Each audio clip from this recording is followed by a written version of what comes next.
ke ko na tolu ia taimi pe mo e tepi ko le atu kau pule sipoti tu wange mai ak ngau tolo ngau kau ke tolo sika Chevelin ai junior boys ko kui fra osi atu peeni ai whanau tangata iki o ngau kau ke tolo sika kapau te waka hifo field event number 2 so tonu ke whakahoko ai Chevelin ai junior boys whanau tangata iki ko le atu kau pule sipoti tu wange mai ki ngau tolu ke whakakato ai tolo sika Maua te tepi, te tenge tuang mahi tonoa, Mitchell Girls, 100 meters pa fana hurdle. tuang mai nei kaule ko ni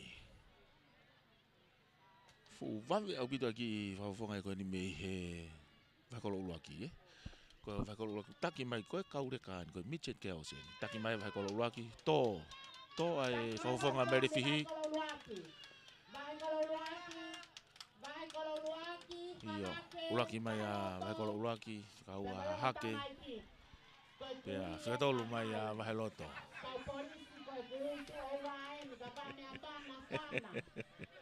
O patu tamaki na uhataha. iyo ko lava ka to mai ai ngai Peko hata peko sliceni o hata ke fana e ko ya kuri o kutaka. e ka u le ko ni Teria na ai au ko ko le ka kono na ulele mo puna. a mai e ka le ni ki te pi ko ulaki mai vai ko lo ulaki mai vai ko lo ko mari fo ke le ko ni ko hui ko e fa nau e nau lava o puna mai mo he tolo i mai ai he tolo i nau fanki ilahi ko va ka tu nau fanki ilahi ko ngi ko fa ma fana pe e nau fononga mai i he tolo ai ko hiti no tolo tamai ki fefine ki apito pa fana tu mai ka le ni na o mata tau mai pe ki to pe ki mua ko ku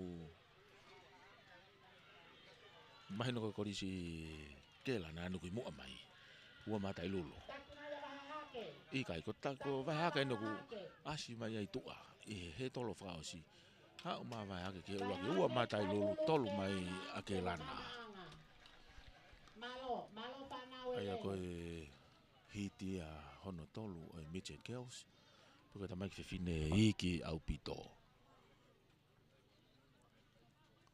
ai ko na kula vega ni nai ange ko ko hit ko nga hit aku na to ko ni mape aku foi track lele ko foi track pe nima e la valere ai i he tolo fotoka nga tu ITP ko mau marie fuan hina tu ITP ko stava iyo ono ma na uno mai tau fana pa fana toanga mai ka le ko ni he tolo mita te au ko longa i fana mari a video na o mai ha no mai puri pe na tolo ia i he tolo taki mai nai a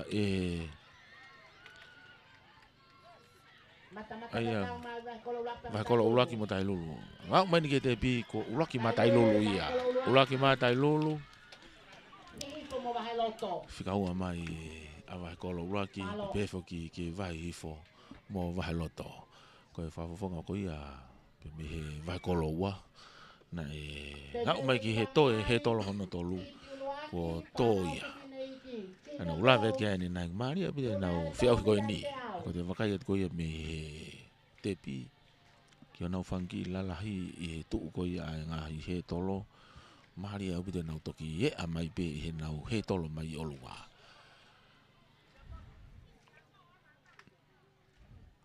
ia fai longa fatoka nga pe ai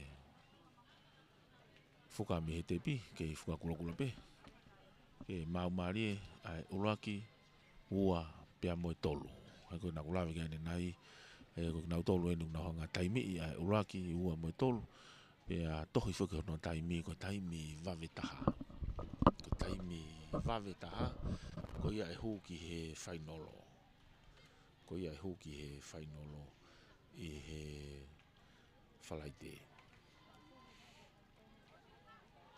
o tonga ni ko ngo mai pe nga hiva me nga hi korisi me nga ya ko nga mahino ko na tolu ni na taki mai mo to ulu aki na longo a mai mo na po hiva I he o wa sport ko ni pa fana to nga me ko le ko ni he tolo mita e te au Iyo, no man ke to e mita ni mano ko taki mai ni ako malunga babau. Taki mai ako malunga babau. Ua mai a marifihi, musirik tapu. Tolo ke lana, fa mai a vakolo. Iyo ko e lere ko ni na e mahino be e na o felolo mai.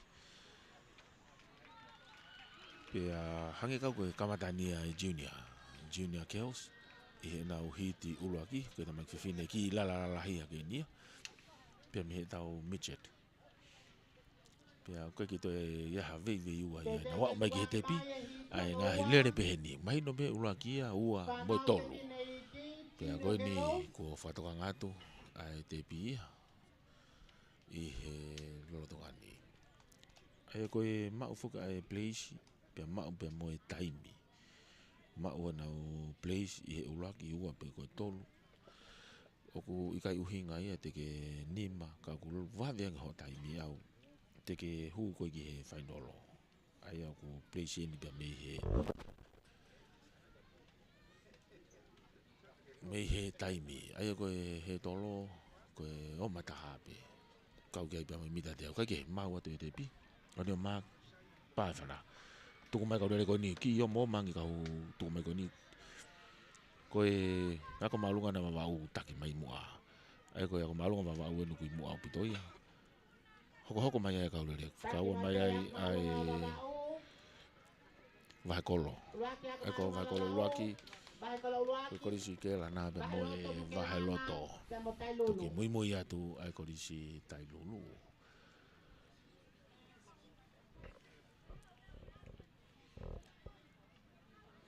Ai koe hiti ako ni na tatau be me uraki hiti na mahino pe ai uraki ia moi ua o ikai ki toi fu fepuringa ki pe toi fihi a me a iai I he kau whakamaka koe me he te pire mahino pe koe ala te pe uraki ia ko si mahino o ikai ki nau toi hiki at mo ni taimi ko mai ni ke lotonga ni ko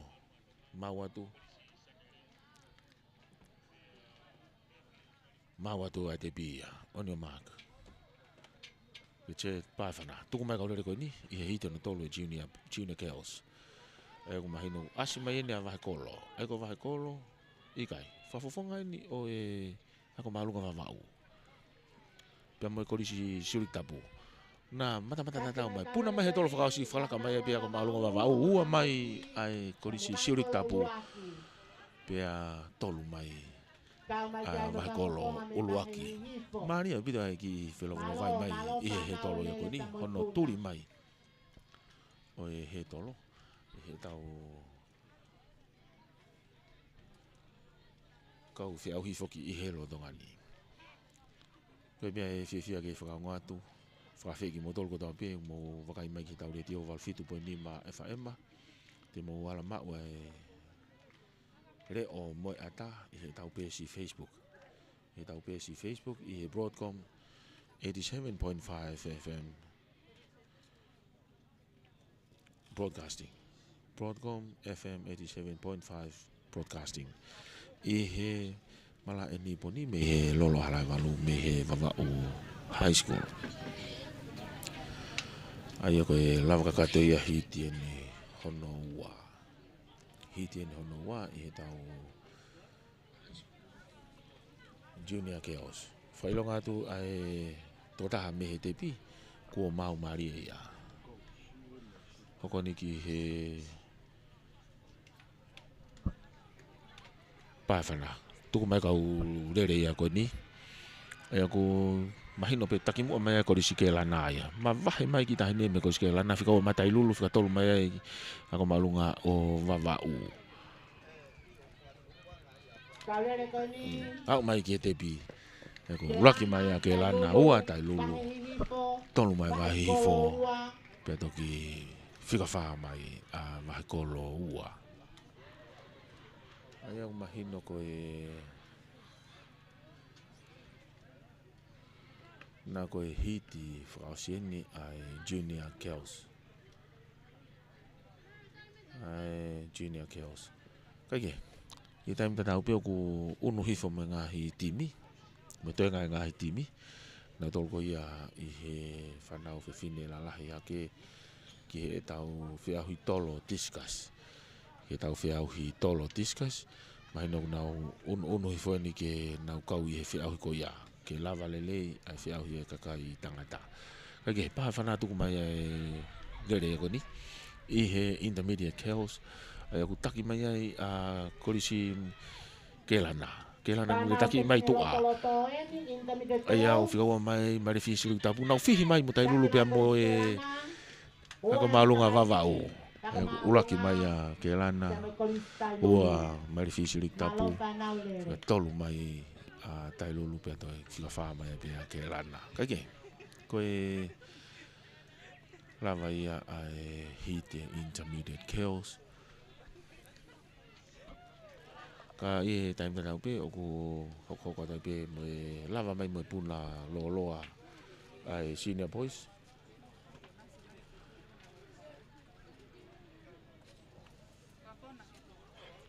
Lere mai ai pe lava lere pe mo puna loa ai senior boys. Kon ku kakato mai me ngahi whiau ko ia ki puna site pu mo puna loa i field events. Ai ko he wakai tuen ki he tolo discussi unat ke tau whanau whiwhine la lahi ange i he open Kels. E pe foki ki he kakai whiwhine la lahi i he senior Kels. Mau maria te pi e. On your mark. Ai ko hiti ono o intermediate Kels pa whana. Tuku mai kau lere ko ni ko wau high school ni taki mai. Ko e korisi sanerei tua. Pia asime mo mari fihi loto mo tai lulu. Toki mui me mama anga kage taki mai nia e he ako malunga vavau. Hau magi he tolo whakausi ko vavau hai pe foki ki he korisi Kelana. Pea moe korisi tai lulu. Ke tolo bitai te au, ako malunga vavau.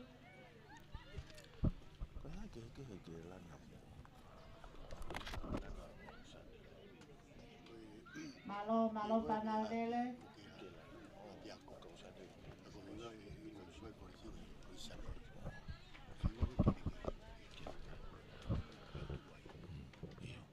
Maria biar no taki mai ki tahan ko me korisi sanere.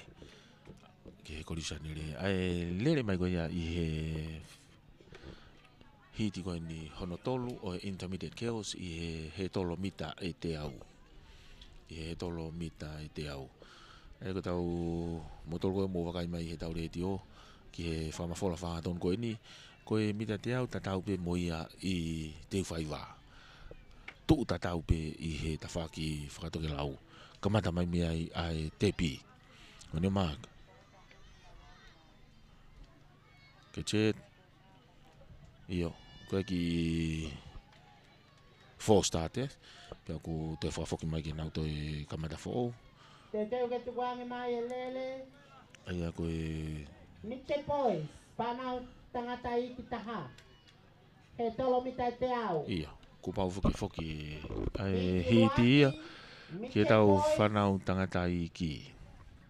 Ke tau whanau tangata i ki. Tukuange mai tau lele. Pea ko hiki foki he tolo. Kage. Kamata mai lere. Ko ni ko si toa e whaufonga e toa ta. Ka koe. Taki mai ne korisi sanere. I loto ia. He tolo ta whaki loto korisi sanere. Pea koe. Kelana, vai koloua. Vai loto. Pe foki ki he vai loto. Kage koe. Kala noa koe ni ki he lere me koe ni che. Pe koe whanau i ki. Kage na toi ke mo tau whanau whiwhine i he ki i lalahi. Whafuafua ki he tolo he nau puna mai i ai. Pe koe foki koe ni ki he tau Mitchell Boys. He Mitchell Boys. He ko tau Mitchell Boys. Pe mo Junior Boys. Pe ai kai ngatai. E hiki foki ai he tolo ia. e ko ne kamata ko ia I he senior girls pe mo open girls pe a ia ia mo dau intermediate boys e hiki foki ai he tolo ia pe ko hu mai ai midget boys pe mo dau junior mau maria de te pia fuka hina hina oni ma pa fana tu mai ka le ko ni aku mahino asi mai ai fa me he ko si sanele mo mai le fihi I loto na fe mata tau mai fala ka mai le fihi I he loto ngani ia I he tolo la ka mai mai le fihi fika ma ko si sanele ai aku na a mai ki he tepi to ki tolo mai ai ko si sanele pe ko ke la na ia pe mo e James me vai ha ke ai ko ka ule ka ko ni to vakai ki ai moni pe ai MC ai ho ko e funky pepe no kau mai hi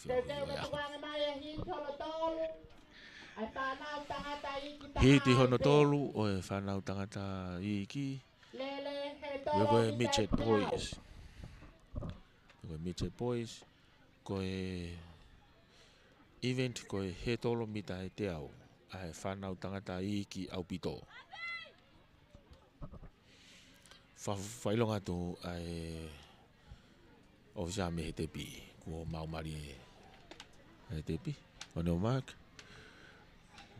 pa whana tuku mai kaurere ko ni e ko mahino pe taki mata I lulu pe mo e vakolo uluaki pe mo te kori stai lulu na fe au mai au asi mai ai vakolo uluaki ia Aia, nau tō mai ko whalaka, toki whakalaka I pe ki he tepi e he wahekolo. Aia ko maari au pito a wahekolo uluaki. E ne toki whakalaka I pe I he tepi. Aia ko e... Ko I teknik whaosi kanei kai ke maue ni hiti ko ni. Ai o mahino whako e whanau iki a ko ni. O fu ngari maalunga au pito mea nau puna mai he nau whi auhi I he tolo ka ko pau ki whuke nau inasi ai e koe kau whanau tangata I ki biko junior boys Hiti uruaki a junior boys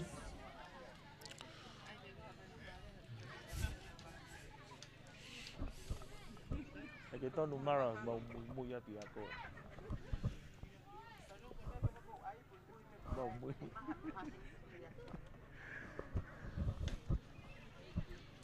Io, con chi fosta. Foki ai hiti ko ni, ka ko kamata ai junior boys. Oi, ka ko midget boys. Pana tangata I taha. Fa malo ia be tau nga hi business, magna tolu na sponsor tau Famadala sport ia honi. Kake toko tolu pe. I midget boys ko whakaosi e ni. Ko korisi merifihi pe mo vahekolo. Vahekolo uaki. Mo vahe taki ma vahe hake dai mini. E ko vahe hake nu taki mai dai mini loto. Whalaka ma merifihi. Si homo ai vahekolo uaki I he ne he tolo whakaosi. Aku nau mata na tau pe wa umai ki he tolo whakaosi ko homo ai ai fafofonga ko ia ko ki tamasi me mai kolo ulaki ke ko ni ngau mai ka ngau me ko risi mai fihi ke hiki hake ai he tolo ki he la ka ngahoko ai e fe au hi ai senior girls pe foki ke toa ngai whanau tangata ka mata me intermediate boys.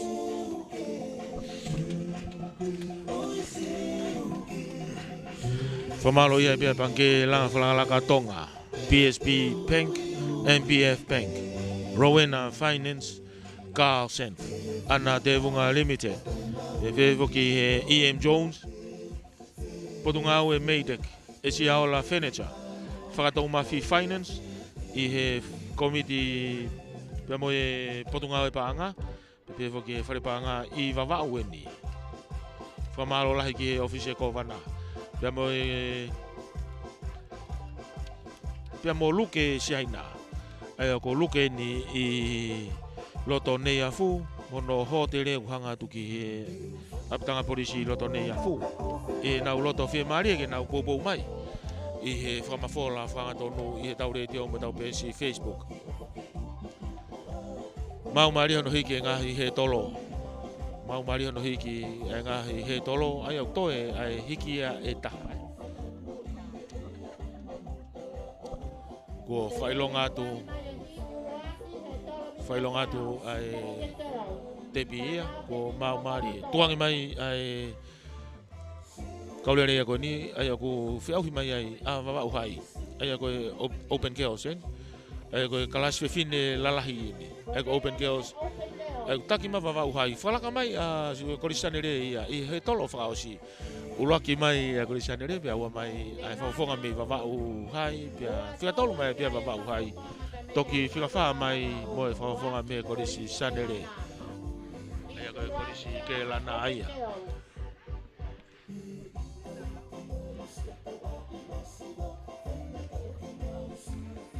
Maria vito ai lere ko ni I hono whalaka I mai pe I he toe ai he tolo e taha.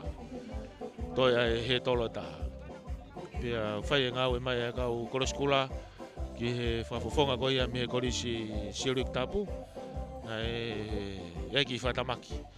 I he tolo pia humu ai o tō o nā ku whai te ngau e kai koroskula ia. Koe whamalola ki kau pure ako. Ki komite kau pure ako pia pe foki ki komite sport ia vai fonua wamau. Na fie mari e ke mafola whakatono atu me he tau reti o val 50.5 FM pia ke tau live streaming. Koe hiti ko ni whanau he whina lalahi pae whana tuku mai e kaulere ko ni nau toko wha. Ai aku taki mai koris tai lulu na whiahu mai koris ke lanai loto. Humu e koris tai lulu pe foki taki mai ke lana I he tai mini ua mai a wawa uhai. Toi turi mai pia tai lulu. Turi mai tai lulu tai mini o whika ua mai. Kua au mai ai korisi ke lana aia ke te pi.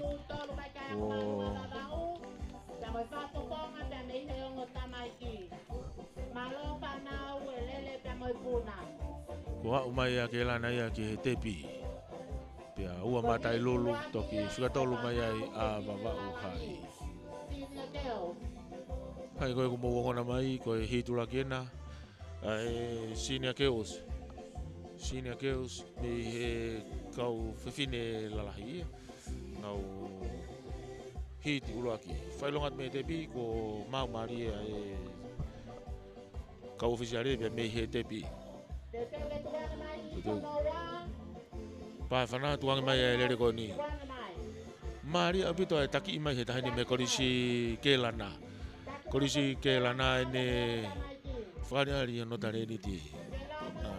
Manga whara mai pina ua mo korisi mai refihi. I he tolo whakaosina na mai ki ai. Whalaka mai mai refihi ia. I ki foi waha ape me he mita e wanoa koe ni me he tolo whakaosi. Ki he tepi kua whalaka ai korisi siurik tapu ia. Ulaki mai a siurik tapu, ua mai a korisi ke lana.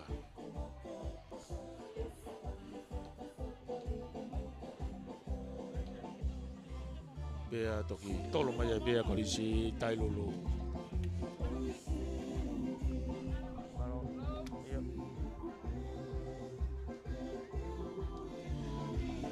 Whamalola he toi peki he lorotongani, me he malai ni poni, me he wapaulahi.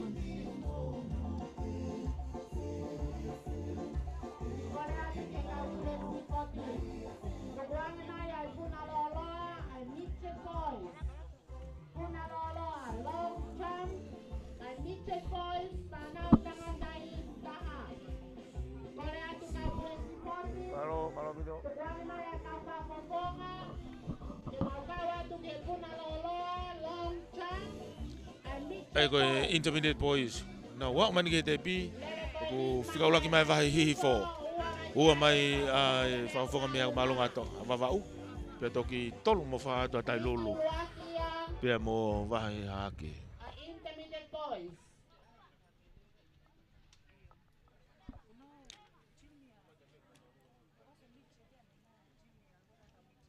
Hiti uruakia, ai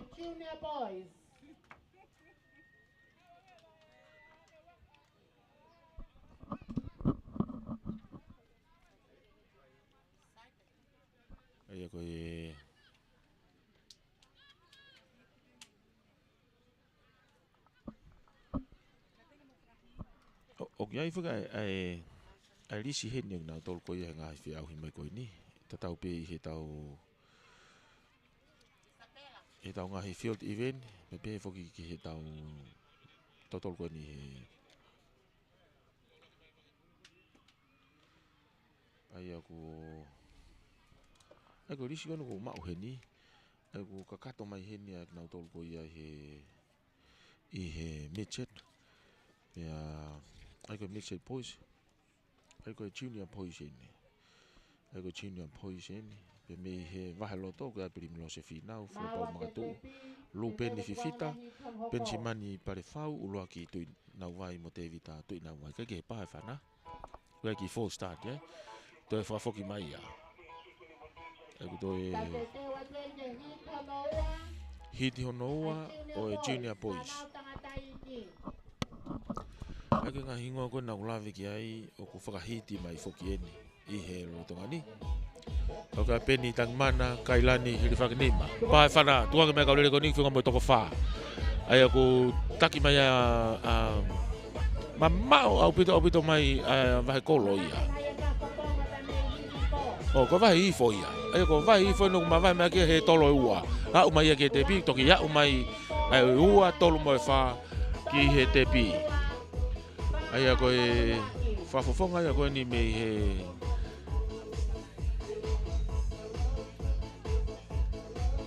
he vahe hihi fo o mau pito ia. Kone au mai ke te pi ko toki puna mai ua tolu mo e wha i he tolo wha o si. Mai no koe tama koe ni e kau ia i he whiauhi. Pia mo e wha whikiki ki he metari koula o Spotify korisi. Metari koula o he tolo i he mita te au i he Spotify korisi ai vai whanua i tonga tapu. Ai a koe mea pango beko kai ke lawe i hingoa e toka tahani. Ka koe ngā hingoa koe ni nā ulawe ki ai. Koe oku iai e toka taha koe ni me i vahe hihi fo. Whailonga atu ai te pi ku mau maari e. Vawe pito pe tau ngā whiau hi he hoa Spotify aho ni. Rotonga koe aku alo maari e neonga ku toka ai alo tā maki. Kamata mai lere koe ni. Toi ki full start. Whafoki mai a ki nau. Toi foki mai ki hoko atu. Ke toi kamata fo ou.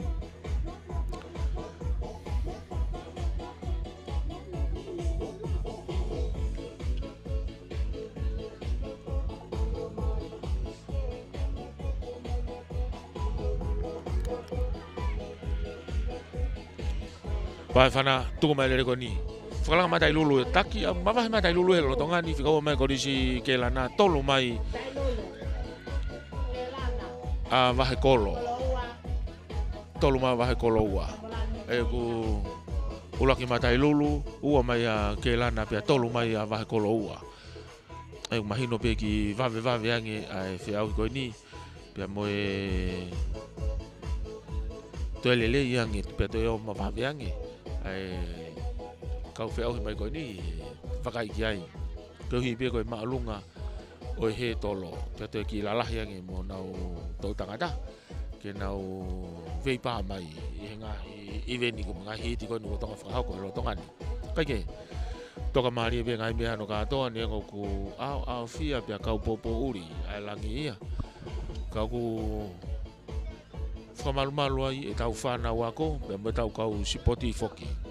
Oni o Mark. Te teo ni ke tuku mai ai hiti koe ni. Pae whana, tuku mai kau lere koe ni. Taki mai he whawawhonga me he korisi mai rifihi. Nā whiau auhi mai pia mo e korisi ke lana. Ka ko mawahe mai ai whawawhonga mai rifihi e taimini. Turi mai a ke lana he tawhaki. Kono nao mai ke toi he tolo no ua. Toi he tolo whakasi puna mai ai whawawhonga mai rifihi. Au mai e ke te pi. Whika ua mai ai korisi ke lana. I tō mai ai wahe kolo. Tō tākon me he wahe kolo ulua ki.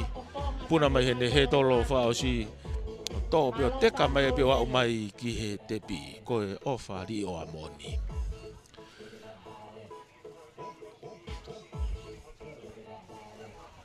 Koe ku mahino ku ngawe mai.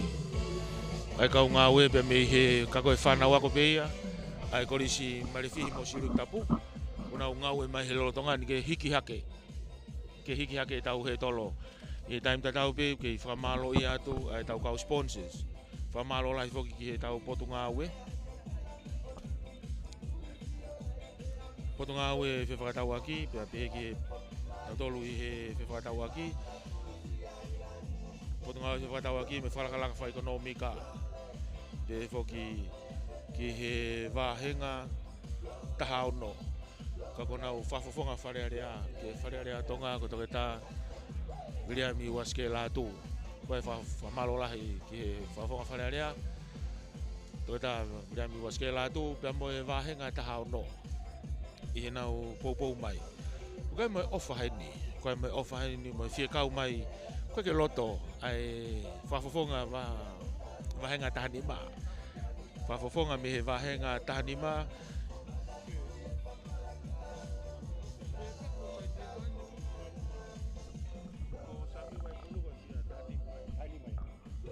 Ai whafofonga me he wāhenga tahani maa ke riaki. Ang mahino pe toki tau mai ia i he lolotongani. Au toki tau mai ia i he hoa tahani pe me vai whanua muri.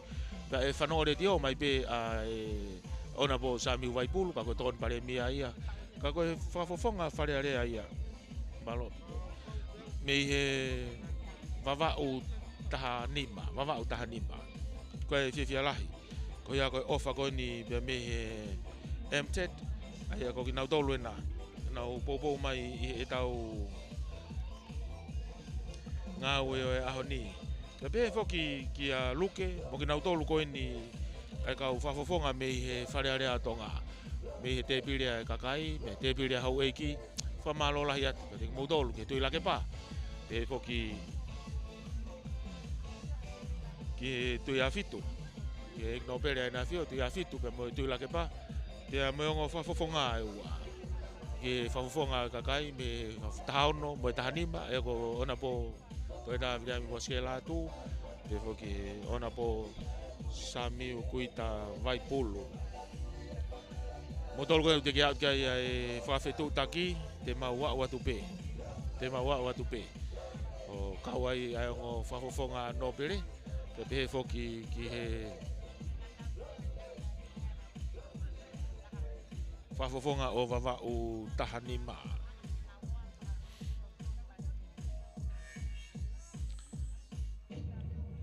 O kai e whamalo lahi ke kau nau tolko e ngai business.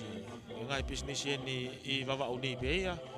E ngai ofa mo poupou mai ko e ngai panke ko toa ni i wawau ni. Panke langa whalakalaka. Ko e panke PSP. Kau me panke MPF. Ko e Rowena Finance. Pe foki ki a Car Senf. Ana te vunga limited. Pe e EM Jones. Potunga au e Maytech. I he vai whanua wawau. E se ao la furniture. Whatou Mafi Finance. Pe foki ki e potunga e paanga. Mo whare paanga.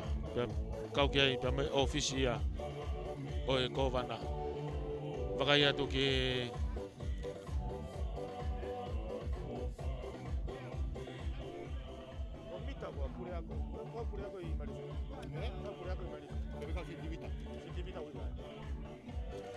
Wakai atu ke pure ako ni o Marificio rik tapu, whai whekau sentimita uhila.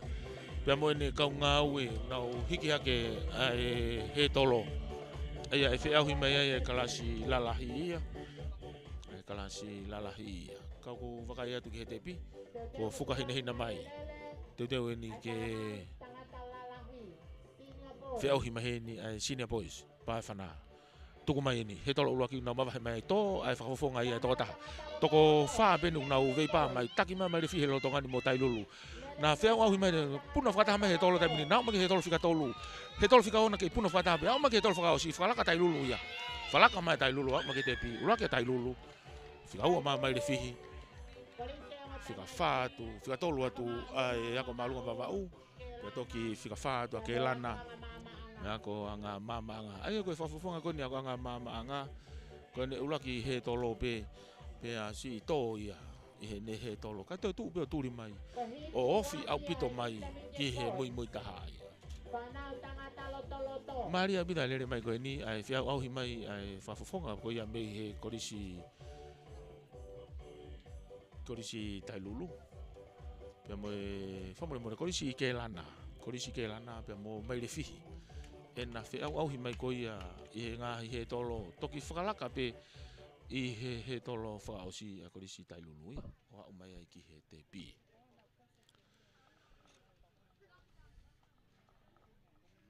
Lave ia te tau wha mawholau ke mea pehene ko wana vai whanua ke poupou ki he tareni te o e whanau. Hangi koe na ulave kia ne nai ange.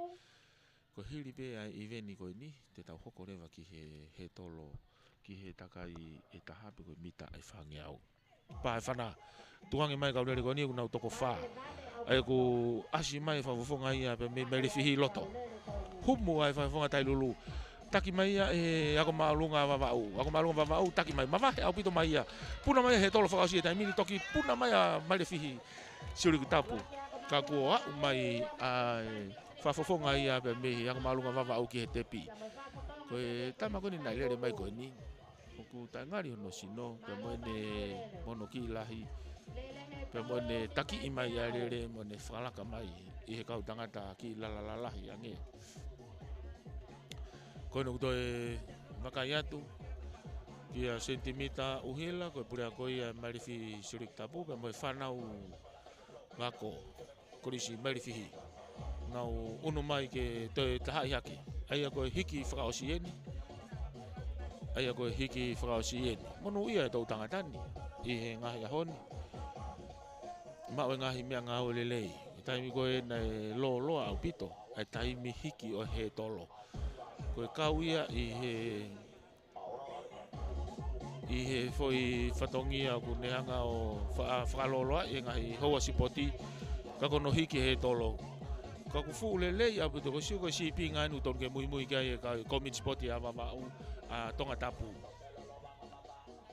koe ni ko lava ia lava lelei hono hiki ngai he tolo ka atoa ia pia kunau uno tai pia nau tolu ki he tawaki kai whailonga te fuka ia na kulame kia ne nai ki he whaloloa koia o e taimi sipoti o e aho ka ono hiki he tolo na kua manaki e hangi koe ngahi sipoti mai I tonga e loloa au pito hano taimi ka koe ni na ulaka mai pia koe nau mea ngau e ton ke kore he tolo koe ni ke ngau e ake tonga koe laka mai pia ki tamasi I hifo o ala hifo ki he tolo hangi pia ane folofola hifo ki he tolo ke unuhake pa whana tuangi mai kau tangata lalahi eni I he senior boys taki mai e he vavau Mari abu te pia mata le laku mai e tamsi ini me he vavau high school au mai ke te piku toki puna mai e ua tolo boy farm mo ni ma I he tolo whakaosi na ia e kau tangata na nau whafofonga I a tonga ko Finesani Vea pe mei he lolo halai valua I pe ka koe si pinga koe ni o he tolo e tamsi ini me he ako maalunga vavau ahono nima ahono vae li mai mohono ulu I he funga he tolo tonu ene taimi ya pe he foki ki he ene taulaka mai ki he ngahi baha o e ngahi he tolo mari apito e whiauhi he tolo te sio ki he mata lelei pe mo e oma apito ahono ngau e mai kau tangata ai nau honau tariniti kai ofa be ke hoka dai be tariniti I he toenga ke osia sipoti pe tokanga apito ki he ako whanawako ke hoko atu ai be hoko lelei atu ai be Iyo I he lotongani ko e whanau tangata lalahi ena I he mita e te au hongo fulu mita e te au hongo fulu ai to hiki hake ai maolunga o he tolo na ulawe kia ne nai ange pia to e ki I taha toa ke mita e hongo fulu me he tepi me he starter totonu una tu he mita hongo fulu ai ko fe mita e te hongo fulu na u veipa mai ai I he lotongani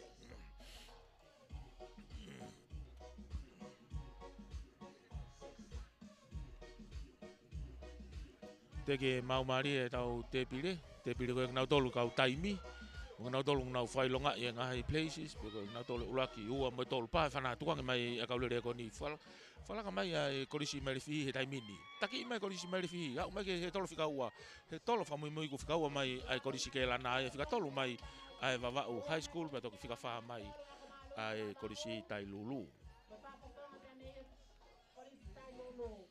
Maria bita no taki mai matapure ko ni me he vava'u high school pe foki ki he fiau au mai mo tangata ko me he mai rifihi pe mo korisi ke lana ku toe pe ai hiti na ia e taha toe hiti ia e taha i he lotongani ko ni ko toe unu mai ai kaungau e me he korisi mai rifihi toe unu hake tau he tolo ta man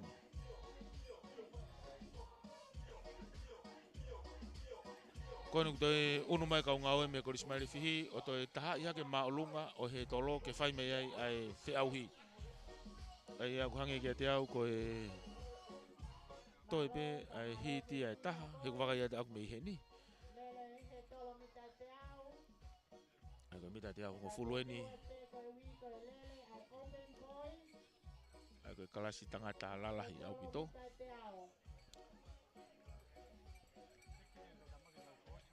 oku kei malu lele pe a whiunga ia mo aho sipoti i he lolo halai malu ko e mari e taha spotini ka uha e toi mari e angi spoti ka uha pa whana iyo tau kui kai e koe kau whiauhi mai koe ni mahino koe kau tangata eni me i he maire fihi siurik tapu pia moe korisi sanere ai aku wakai et koe toko wha ni nau vei pa mai heni pia koe kau hange beho nau sino kau tangata he tolo moni ukai me whafofonga wawa uhai ai aku nau toko nima mai aki ai koe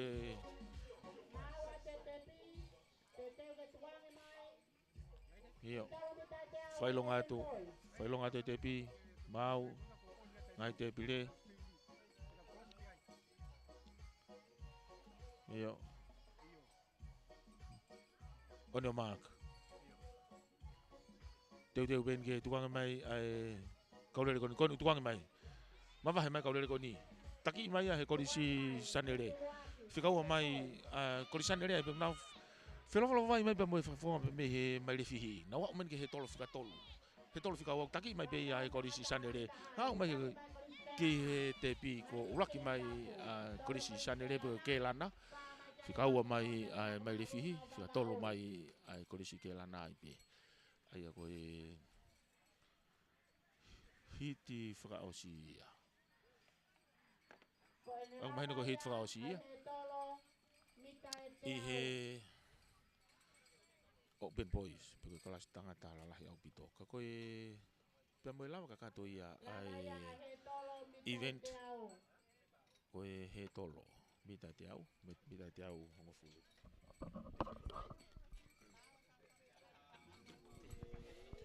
ai tau kau whata hatu i he rotonga ni me he lolo halai walu me mala e niponi i he even in honoa ko he tolo ai na e lava lele i hono whakahoko pia maari au pito ai ngā hi whiau hi koe ni i he ahoni malu lele i pia wawa ulahi pia hangi koe na kulawi kai nai oku whakapopo uri au pito ana tūla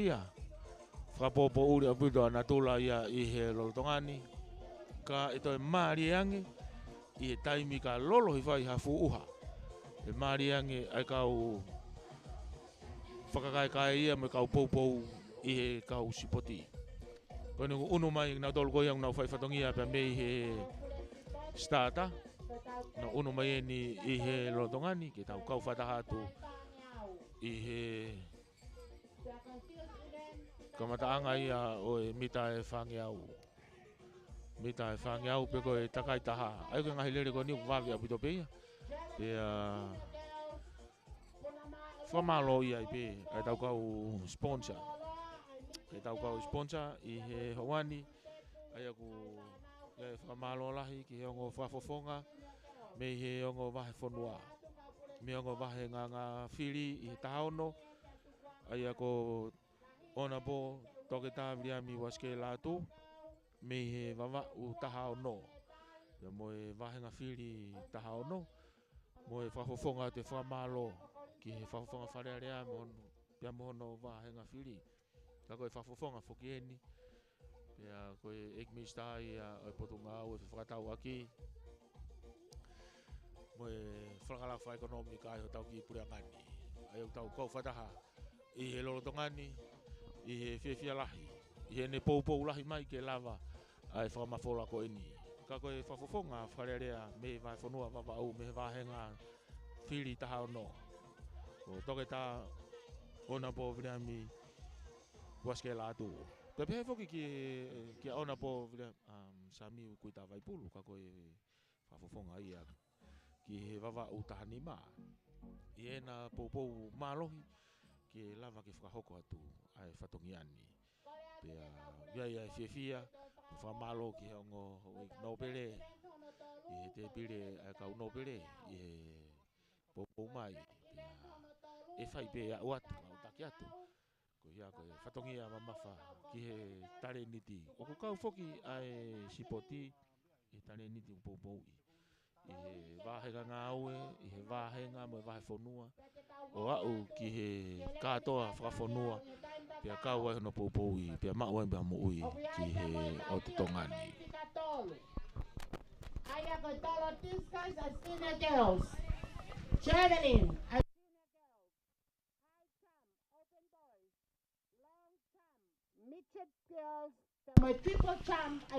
ai koe lava pia i tau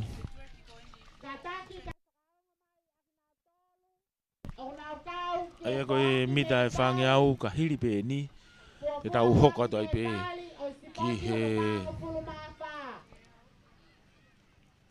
mita e whange au pe hoko atu ai pe ki he tau hoa mamia tokoni o e hoa ta aia i he hoa ta ka koe lotongani foki tau whamafola whangatonu me he spoti whakurisi e vai whanua wawau aia whahoko ni he mala e niponi pe me he wawau high school pe me he wawau high school ai kau whataha me kia ngai korisi e nima pe kau ati ai pe me ngahi mungina utolu ko ia i he ngai Kamamen Middle School pe ngahi ako loto ko ia ai pure anga ai ko ngai korisi e nima lalahi whanau tolu yang na wau ki he senior boys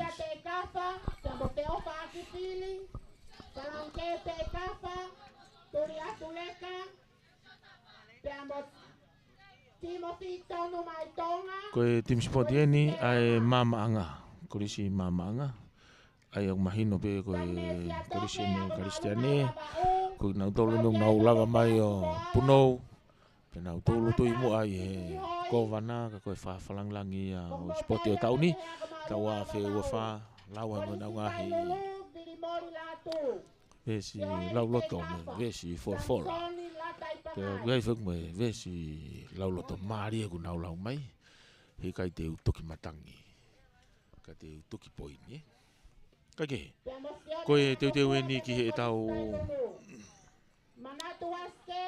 ki he track event whika tolu ka koe tau mita e whange au ka koe tau mita e whange au ai aku kau katoa ai pe i he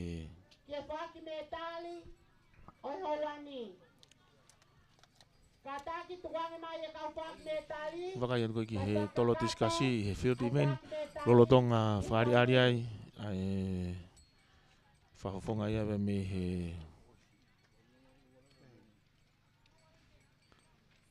whamore koe tolo shot puti ikai koe tolo tiskas e koe tolo tiskas iyo koe tolo shot put e koe shot puti ene tau whanau tangata pe kawat kai me whanau whiwhine aia i he ta whaki whakatoke lau ia mala e niponi i he ta whaki whakatoke lau ia o ki ai nau tolu koe ni oku nau lotonga vei pa ai ki nau tolu mo nau whiau au mai i he shot put I he Mitchell Keo su kau wharelangi, whariki laulotu, Lorina Makahoria, Erisiva Televave, Sosirini Wha, La Sini Tongatua, Jennifer Vailea, Noela Tuimoala, Ila Heva Fili, Fungani Hea Simote, Ana Hulu Vaitaki, Ana Maria Kasimea, Ila Isani Fate, a kata tua Surya Tiuhi, mo Abigail Samsoni. Aia koe na tolu yang nalu tonga kau atu i whiahi koe ni i tolo mea mamawha. Aia koe tolo pulu e ni whiahi i he tolo mamawha. Pe koe shot put. I he whanau tangata, aia koe kau kia Pensimani Wharetau, Paula Fifita, Christopher Tufi, Te Vita Whanokalafi, Se Vita e Toni, Sione Antoni, Mariu Finau, Sia sitoa he henga tau tau, Atonio Havea, Te Vita Tupou, Langi Tau Fo'ou, Vea a toa, Ma'u Mori Mori, Tapavalu ho akau, Te Vita atu e kaha Raymond Whanokalafi, mo mate aki Samson. Mo tolo koe mo whanoko mai, o kui atu hoki pere. Au ki tamasi peko ki tahine, i he ngahi whiau koe ni, Teke ala ma'u mai a i he loro tonga. Teu koe ni ki he mita e whangeau. Koe ngahi tipsi poti e ni unau unu mai. Na unu mai ko hia koe whiauhi. Oi hoa tāi.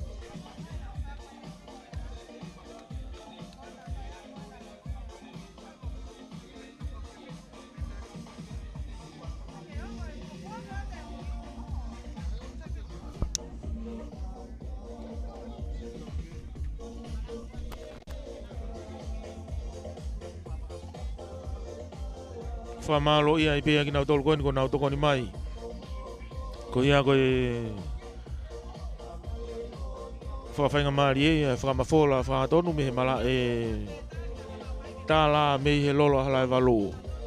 Mala e niponi, ka koe ako maalunga ia o wawau. Ka koe ako maalunga ia o wawau. Whahokat mea ia e whamafola, whaatonu koe ni. E umahino pe. Ko poupou mai aki nau tolu kotoa.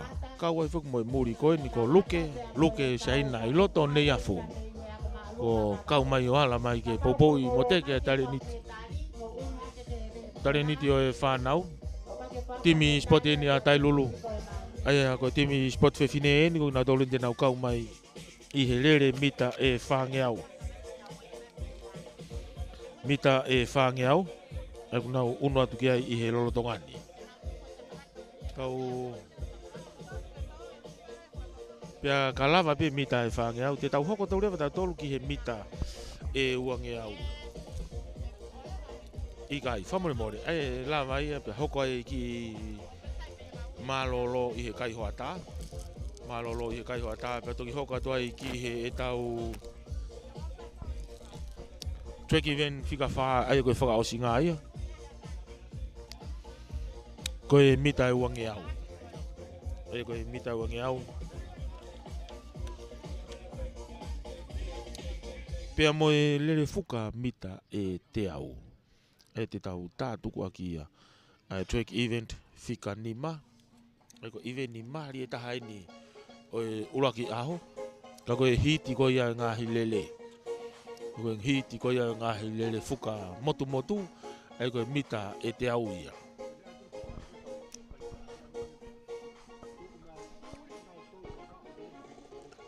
Kei maa opopo lelei pe ai ngahi pare me ngahi te niti.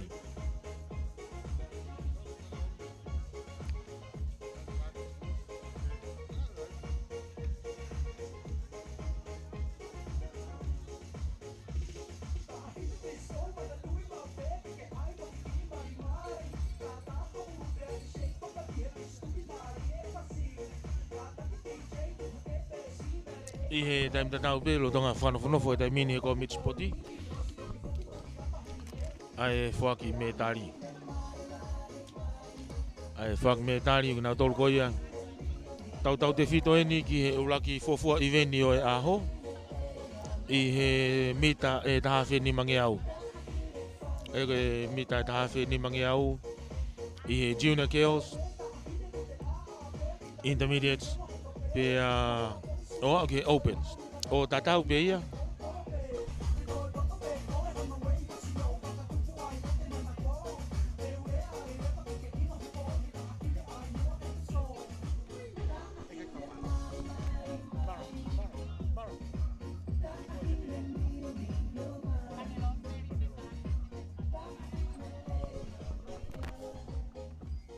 Mara. Funny. I don't know see. Govana. Ingo govana. Ingo kakato govana. Olot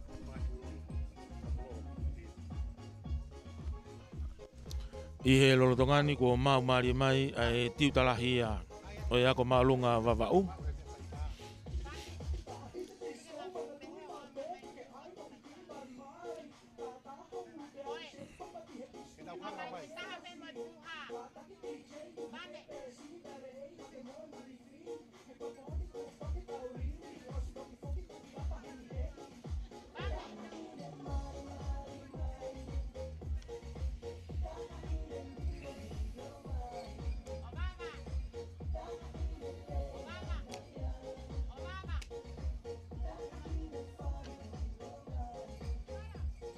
Iyo ko mau mari mai a fane lo seri ka ko tiu talahia o e Vava'u High School ka ko malunga Vava'u pe mo e fana wa ko malave pe ko ka matapure fe fine ne ako anga ako malunga Vava'u ko te ia ki he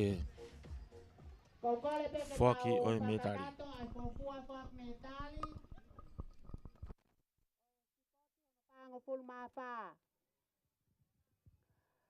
ko fa fe ne se a ka pule ako ke ne kataki kai foaki ange ai fuafua metali o lele mita ta afe ni mangiau ai junior girls ko ula siliva mo polonise ki ahoni pule ako e ako anga mama anga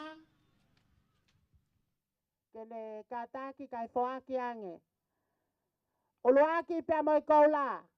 Ok foakia kia Grace Palanite o yako maalunga vavao. Ua pe moi Siliva. Ok aveia kia yako anga fakaristiane mama anga vai kakala tu yonetoa. Tolu pe moi metari polonise foakia kia Surya Navea o yako maalunga vavao.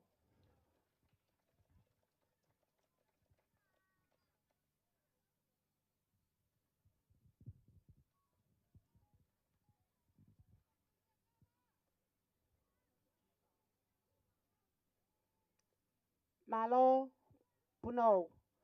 Fa malo atu ke sea ka pule ako. Pe ako frafe ia ka pule ako.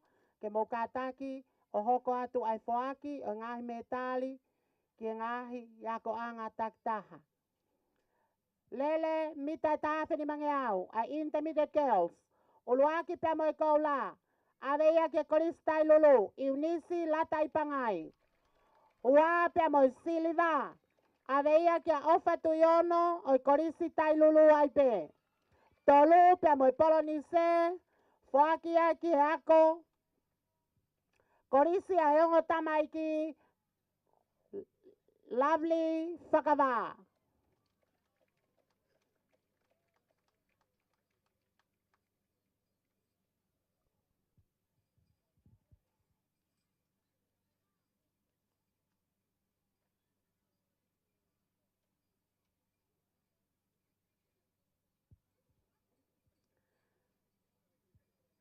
Malo puno.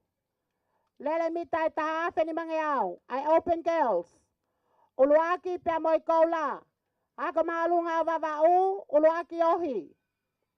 Ua pe mo Siliva. Ki ako malunga vavau. Nita tuangalo.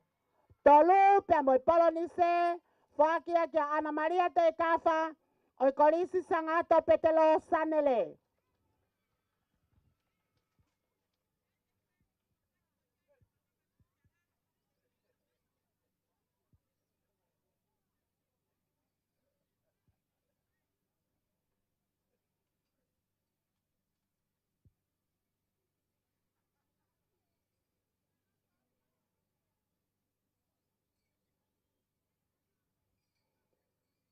Malo puno.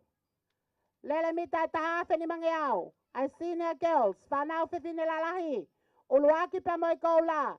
Lucy tau fo ou. Kolisi ayongo tamaiki. Malefi siuli kutapu.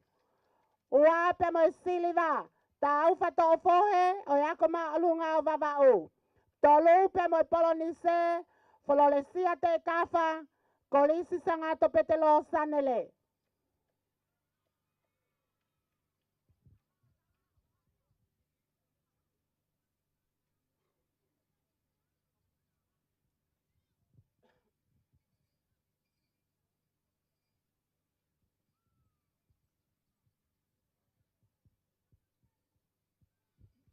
Malo puno. Lele taafe ni mangeau ai whanau tangata iki junior boys. Uluaki pe mo ikoula foaki ake kolis tangato petelo sanele kia feo faaki fili.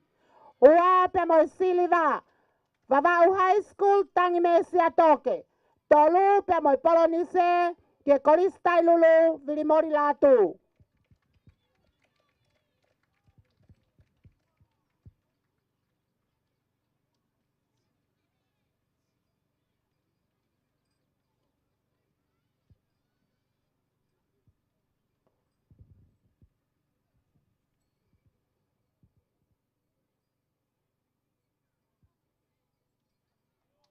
Malo lele mita taafe ni mangeau intermediate boys whanau tangata loto. Uluaki pe mo ikoula falangkete kafa kolis tangato petelo sanele. Ua pe mo siliva poasi moala o yako maalunga o vavau. Tolu pe mo polonise soeri te kafa kolisi tailulu.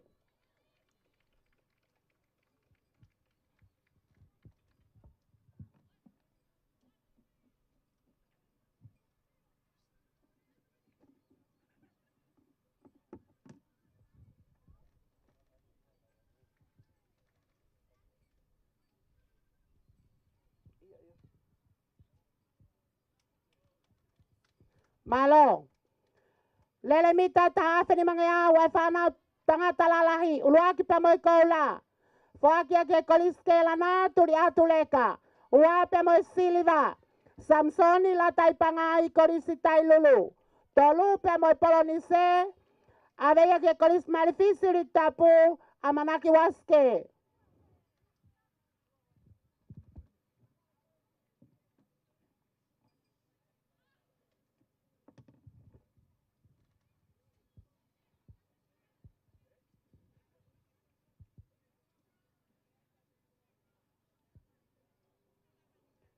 Malo puno.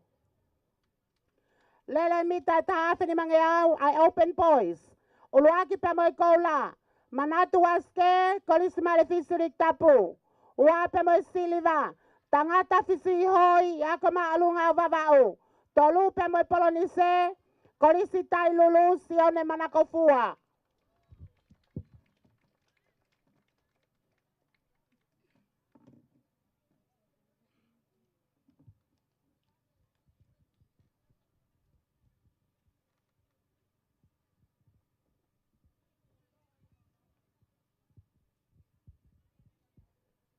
Malo puno.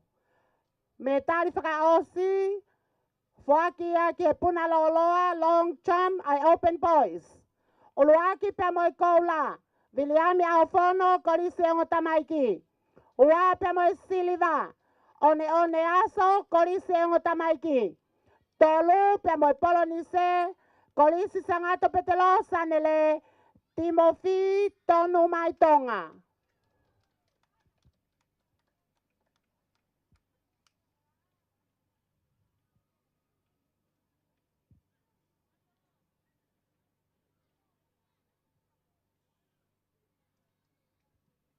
Malo puno.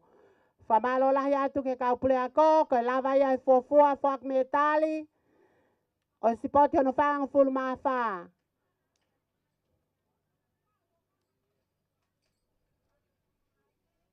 Famalo lah ya tu ke hui ke lava fofua fak metali o e pong ini.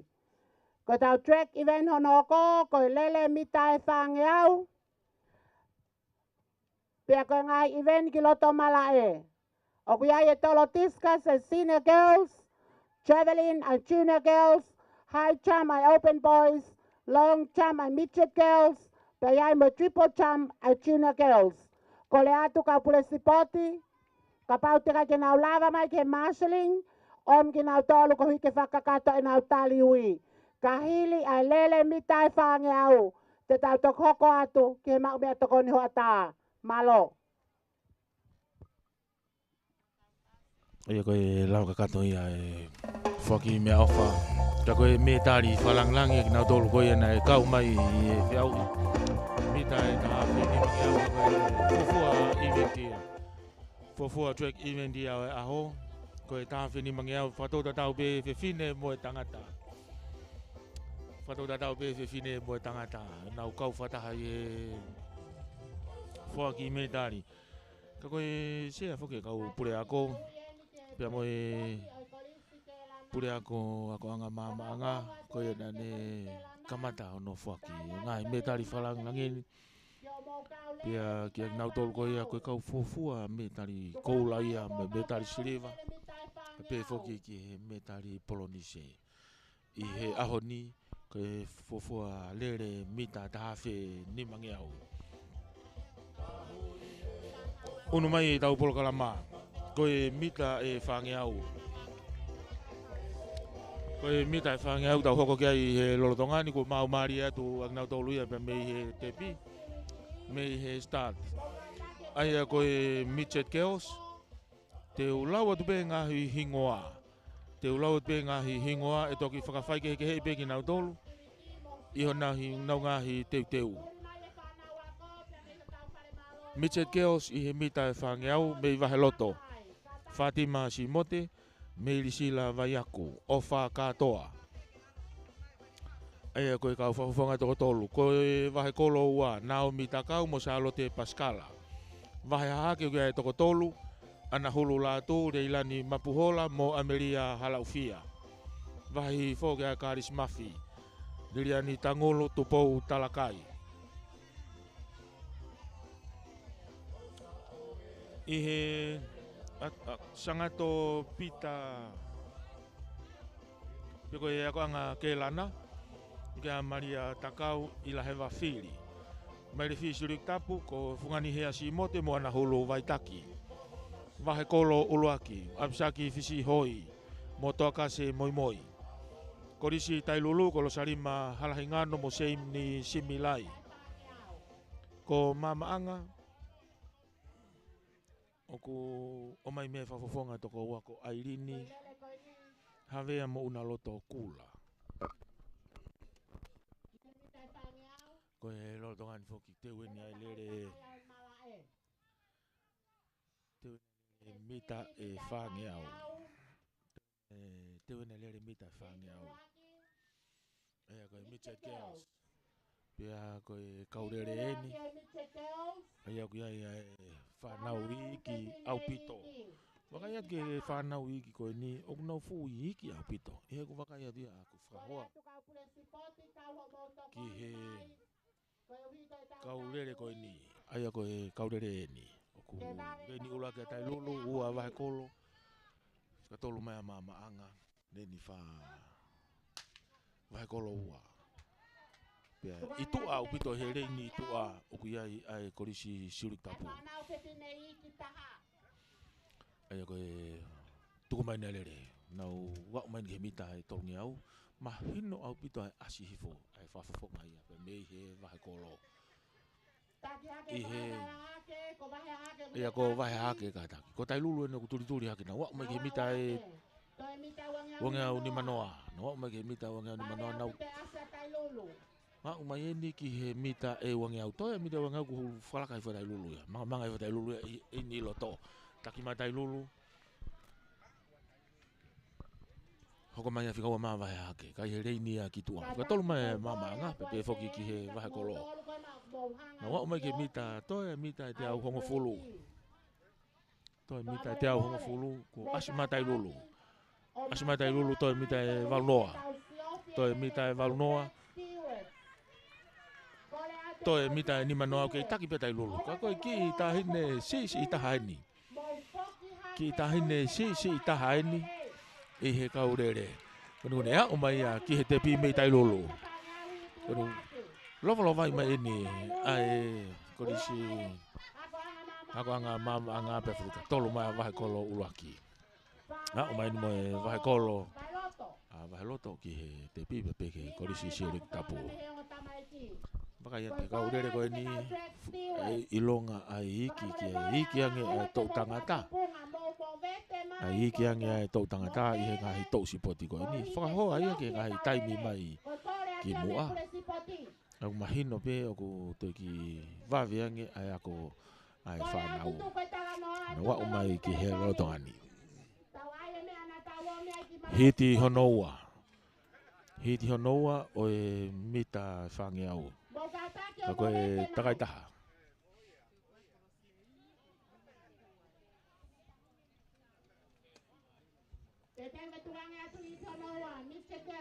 fai tokanga ki kau ofisiale ina tol ko he malai ke na usiofia lele ai ngai kolosi ko ia ngai reini pia fai fai longa mai ono mak ke chen pa fana tu mai kau rere ko ni nau tuang mai no pe e taki ha ke rere ia he ko nga malunga va vau no mai ke mita e tolnge au ke taki pe ai ko malunga va vau hoko to ai na tolu ka u fi au hino mai ke mita wanga ni manoa Mari a bita tuhi fo ai lere ko ni wa mai ke mita wanga au ko fala ka ke ki ta hine I he da fa ki kilo to I he va ko lo ia ko vai fo ai ko e fa toka ko ni me MC mo tataki te pile tataki o spoti me va fo no va o ke ka official ke fuma to ki toka nga yang ai fe kolosi aki holo ai ka u spoti ai ko ke fu lalahi ai ko va loto ni asi mai he le ni mu a kitua mani e bita nga ki fini ko ni be me he va he loto o taki mai le me he ni fika ua ia kitua le ni fika ua ia kitua ko au mane le ia ko le ni taha mai pe to ko ua ia ko au mai ko le ni taha mai ula ki mo ka ko ngahi fakau kau ia na fai to fa to ka ke ka official e Himalaya Spoti ke na fu to ka mai ko ia ko fe kolosi aki holo ko ngahi leini kono mahuinga ko ko time ko te nau fononga do ki tonga tapu I manga I to fe auhi o ko mahuinga au pito ke tauhi pe a hono leini ke lele ai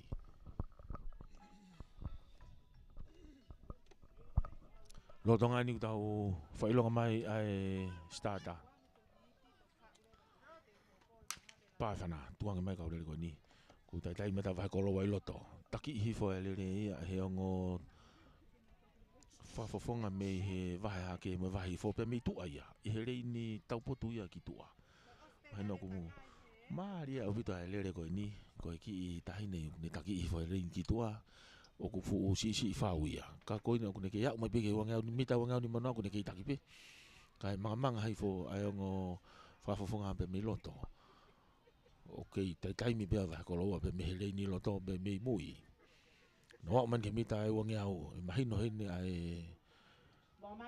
na tol ko ya ku vilah yangi ai imagino na tol ko ki vilah yangi na wa mai ke mita te au ni manoa ko imagino asi mai ai ngo fa fofonga ko na nataki fo pe le ni ta pot ki tua ai ko vai ha ke ia ko vai loto ai ta ko ngo fa fofonga ni vai loto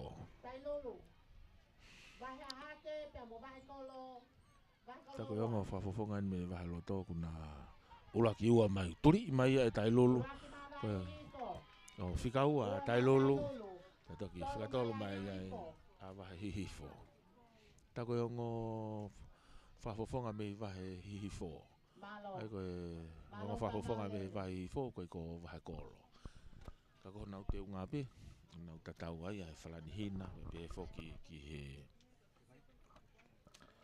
na falani hina pe mo na talau se hina kau nau tok fa fa ke he me na wa mai ke te pi I hona o ngahi whailonga. Pea mo nau ngahi loko kuta ki hona o ngahi whalani. I he hiti ko niu ki ai whafofonga pea mei Marifisirik tapu. Reni ula ki reni wa ko vai loto reni tolu ko riske lana reni fa ko e ako anga mama anga nau to fa be pa fana ko ki four start ko ki four start no te ki foki mai ko kamatalanga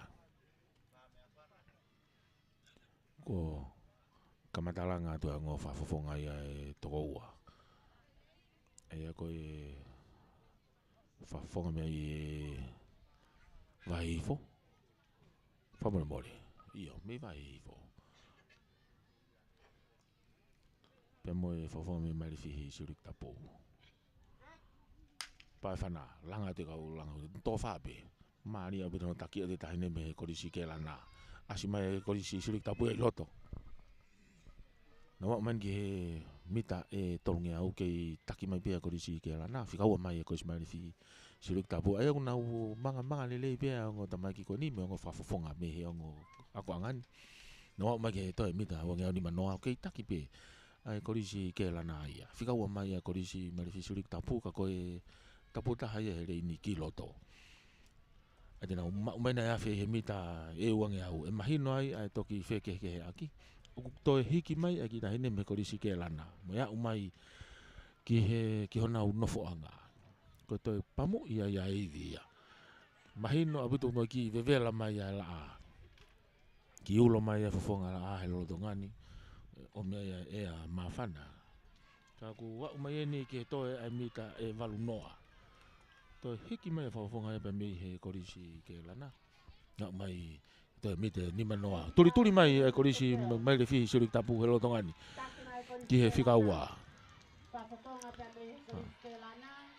to mita hongo fulu wa mai be ki he tepi ula ke korisi ke lana fika mai le fi sirik tapu tolu ai ako anga mama anga ai ako e hiti ko ini e toki whakawhai ke hiki na tolu he ngahi hiti i hona ngahi taimi mari a bito te wakai at ke ngahi tauhi taimi nau tak tau hi pe ngahi whanki stopwatch ke whakamahi ngā iaki pe ke whakailo ngā iaki ai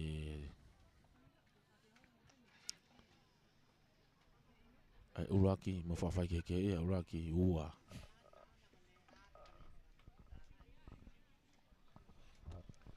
ia koe hiti na junior girls no wa mani ki he hiti ai junior girls ai aku ia to ni mai le ni uraki o ku ia va kolo ua ia ko va loto he fika ua ko riske la na he le ni fika tolu pea taupotu ki tua ko risi mari fi sirik tapu pa fana tua me ka ri ko ni no wa men ke mita e tolnge au hanga ki he ma wa foi hanga tonu ia he ki he turi ki fa to ke lau hi ha ke na fononga ka ku manga ke ai fa fonga ia pe me he va ko lo wa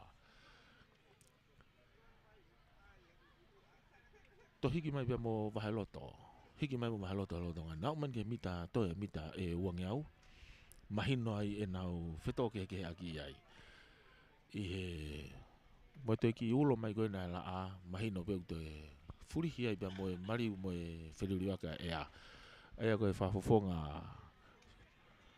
mai le fisirik tapu e na ku si to i aki ai whai ngau e ki ai i he mita e wangi au ia amana ki pe ku whainga mari e pe kai tuku mai e vaheloto ko vaheloto nung ne taki mai ama ki mita e ni manoa turi mai whafofonga pia mei vahe kolo ua kai ke te whelawe hau mai mita hango fulu hau mai vahe loto ua mai vahe kolo ua pato ki tolu mai a vahe kolo uluaki hau mai peki he tepi ko osimona evi pia koe korisi ke lana ain mono whafofonga ulue lelei mai pe e hau mai peki he tepi ai koe ngahi hiti ni he tau junior girls ai ko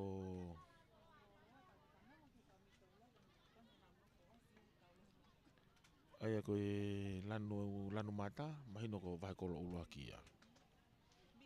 Ko lanu enge nga mahino ko vai ko lo ai mo konga. I he vai ko lo wa no ki he va hai. Hit your no one junior. Hit your no one junior girls. Leni ulaki ko vai ko lo wa. Leni wa tai lulu, leni tolu ko vai ko lo aki. Pea leni tapot ki tuana ko vai fo. Ko full start. Fa foki mai he kau officiale. Fa foki mai kau officiale ke nau to kamata fo o. Ai ko he fa fonga ko me vai ko lo wa.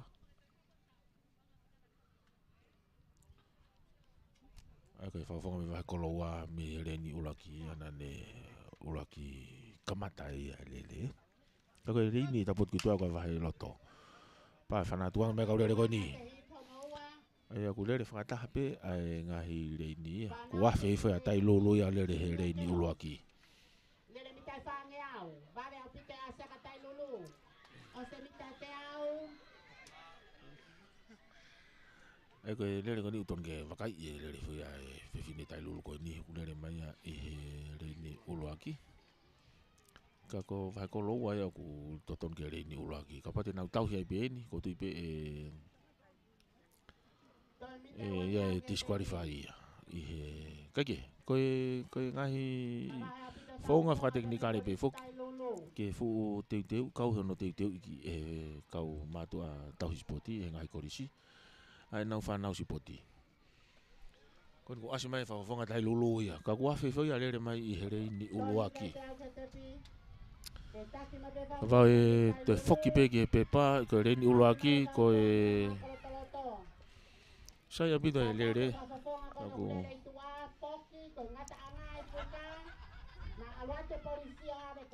ai aku wa mai na tai lulu ki te pi ai ko na ula ga ni nai ko tai lulu ya na re ni tolu na i he re ni tolu ka ke ko go mai va loto ka ko ka fa ton ni ula ki be a va loto pe mo va ko lo wa ni na wa mai ke te pi ko va ko lo ula ki be foki ki he nau si lue mai pe ki a mai ki te pi hiti on tolo ni o fana o iki ka ko junior girls ai o mahino foki nga he lao he fonwani o ku make ha pe lao a vavau o tatau be i he hala pure anga pe mo nga hi le ni le ono maka le ni ula ki o ya vai fo le ni wa ya na ka malu va va u mari fi suluk ta le ni ono tolu pe le ni ta pot ki to ko ri ako anga mama nga ko to fa ni na fe au hi mai no be tu hi fo i he a mai ke mita tol ngeau ai fa fo me he mari fi suluk ta pu ai fa fo me mari fi suluk ta pu no man ke mita wo ngeau ni manoa unu hake mo fa fonga ya me va u high school me he va u high school ko unu mano ma ke to mita e wang yau mahino pe e to ki siot ki to ke timi te ki siot ki to ke nau timi e kawai pe mo i la fo ke ko na ko tu mai ai ako anga la ka mai fa fonga me ha ko ma lunga va u ko mai mama nga una fe au mai nga ma ke mita te au hong fulu asi au pito mai ai fa fonga me va u high school ki mo a fika wa mai ko isi mai fihi pia mo ako anga mama anga fika wa mai ai ako anga mama anga fika tolu mai ai mai fihi sirik tapu na tuli mai ki hewa kai pike te ai hafela me to e mita e wa noa ka mai be mita hango fulu ka mai ke te pi va u hai wa mai ai ako anga mama anga to ki tolu mai ai ko isi mai fihi sirik tapu pero que muy mai que vai hi fo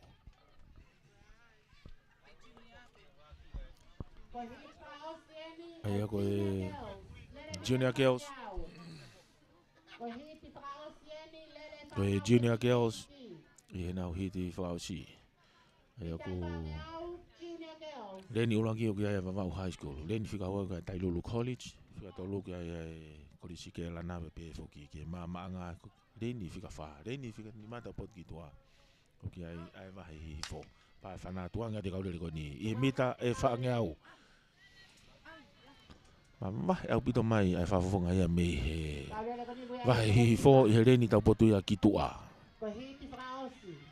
ai ko e toni ma ko ni una o wa fa ta fo be ke mita e tol ngau unu haka be ke mita ai ngau ni manoa fala kai ki fala kai fo e fa fo nga me he va high school na fe au I fa be mo e fa fo nga me he tai lulu college ko muy ato pe ai korisi ke la nai muy ona to au ma ke mita wange au fala kai fa high school ya wa ma ke fala ka mai he mita wange au ko e korisi sanere na viki mai na to ta ma ke mita e te au ngofulu ma mai hanga to no ke te pi he mita te au fala ka mai ai high school ya fika wa mai korisi ke la na pa to fika tol mai tai lulu ai ako fala ka mai ai korisi ke lana ai to ai mita tol noa au ma ke mita hongo fulu fala ka mai korisi a ke lana ai korisi sanere ia fikaua mai ai vava'u high school petoki fika tolu mai ai Tailulu college ko e fafofonga ni me ako anga mamanga oku ka taki mai be wa mai ni ki he tepi ko la vai ai ngai hiti ai junior girls unu mai ki he feau he intermediate girls he tau intermediate girls ai aku Reni ulaki ai ako anga mama anga Reni wa Marifisirik tapu Reni tolu Tailulu college vava'u high school pea taupoto Reni ki tua ai korisi ke lana on your mark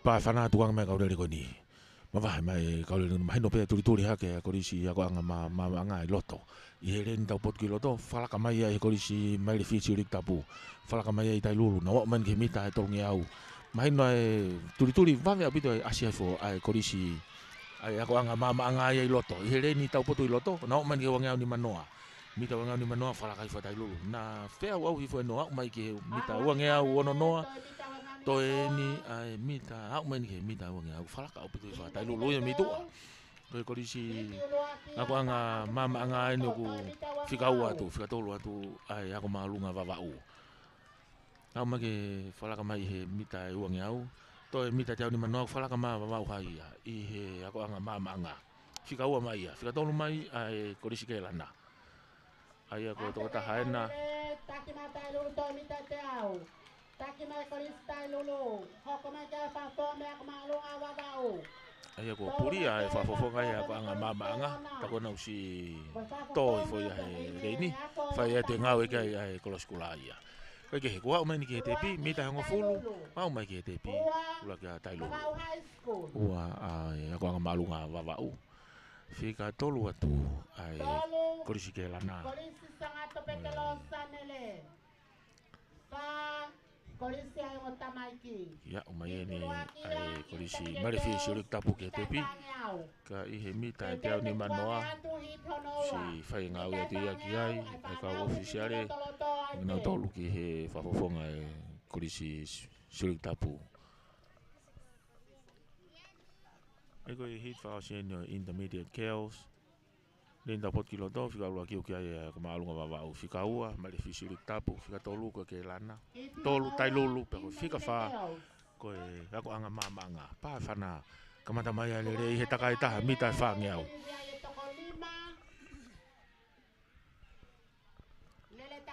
mahino asi fa fofonga pe me Marifisirik tapu mo ke lana I loto I ongo Reni fika ua ki loto manga le fo pe fofonga me vava'u high school I Reni taupoto ia ki loto na wa fo ni ke mita e uange au ni manoa taki fo ai korisi sanere ia ai ko ke lana ia fika ua mai a Marifisirik tapu ko ako anga malunga no vava'u asi mai ia I he to mita uange au ai ako afe mai ni I hona no fo anga to hiki mai ai ako anga malunga vava'u ia I he lotongani wa mai ke mita te au ni manoa Whikaua mai ai korisi marifisi rik tapu.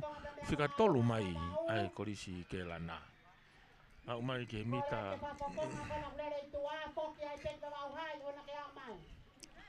Au mai ke toi mita e ni manoa. Toi mita e ni manoa.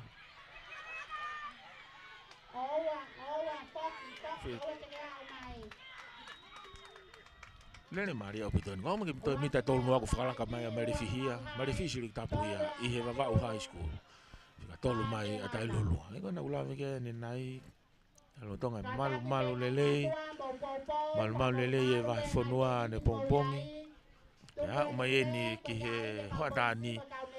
Ko ulongi ngila hifo. Ai whafonga e laa. Ya ikai ngata e kuta kau whataha. Koe hiti koe ni. Hit whaosi. Koe hitu laki na senior girls. Mita e whange au reni ulaki uke hawa wau haili ni uanga mama anga tolu marifisi rik tapu whika whaako tai lulu. Pea koe reini ki tua koe korisi sanere. Pae whana tuanga te kaurere koe ni koe toko ni mai ni. Nau whiau au hi maari e whope he nau au hi whau ki asi whai korisi marifisi rik tapu ia. Toi ai mita e tolungi au. Maino taki lere hi whai whawhonga pe mehe marifisi rik tapu ai reni. Mui atu hono tua korisi tai lulu pe moe whawhonga mea ko anga mama anga. Mahino e nau whiau ahui au pito hi whai toi ai mita e uange au tolu noa he lolo tongani. Kei taki pe ai marifisi rik tapu. Whikau atu ako anga mama anga. Piki whope mo tai lulu i hona tua. Au mai ke mita uange au he tai mini nango. Hanga mai ai ki he toi ai mita te au ni manoa. Kei taki mapahe mau au pito mai ai whawhonga ia pe mehe marifisi rik tapu. Whikaua mai ai mama anga. Ako anga mama anga. Whikatolu mai ai ako anga maalunga wawau ia i he rotongani. Mahino pea mawahe mai ai whawhonga mehe korisi marifisi rik tapu. Kako turi mai ai ako anga mama anga. Turi mai ako anga mama anga he rotongani. Au mai ke mita whanoa. Turi mai i he tua o tahini me he marifisi rik tapu. Au mai ke mita hongo fulu.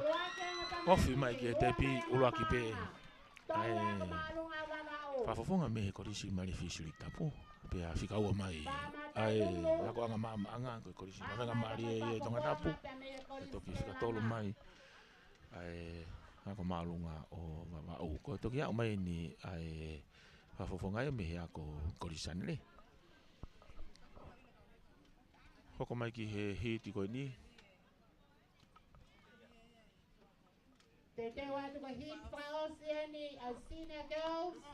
Tako e hit whaosi o e senior girls. Leni ulaki uka e korisi sanere. Leni honoa korisi tai lulu tolu marifisi rik tapu. Toko tolu pea kaurere koe ni. Toko tolu pea kaurere koe ni. Oku veipai ai korisi sanere. Eko ke la naia mo tai lulu pe me korisi marifisi rik tapu. Na wau mai ni ki he afe hifo i he mita e tolungi au.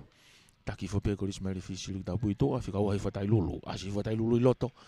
Toki tai mea tupe a korisi ke lana mo e sanere i tua. Na wau mai ni ki he mita e uange au ni manoa. O mahino e turi hifo. Ai whawhonga koe me korisi tai lulu. Ki taki pe ai ako anga maalunga whamoi mone. Ai korisi marifisi rik tapu. Na wafe mai ni i he mita e uange au mahino e lele i pe. Tai lele i pe. Ai whawhonga me korisi marifisi rik tapu i he rotongani. Taimin. Na wau mai ke toi mita e te au ua noa. Langa mai ai korisi ke lana. Afe mai hiki mai ai korisi ke lana he lotongani. Kono ku whikaua mai a marifisi rik tapu. Turi mai a tai lulu ki he whikaua. Turi mai tai lulu ki whikaua. Kake te hafe lawe ko. Au mai ene ai ke lana ia. Au mai ai ke lana ia ki he mita hongo fulu. Au mai ki he tepi. Au mai ki he tepi. Ulaki mai a ke lana. Pake korisi sanere ia. Ua mai a marifisi rik tapu. Toki au mai na tai lulu. Koe whikatolu ia na nau toko tolu pe.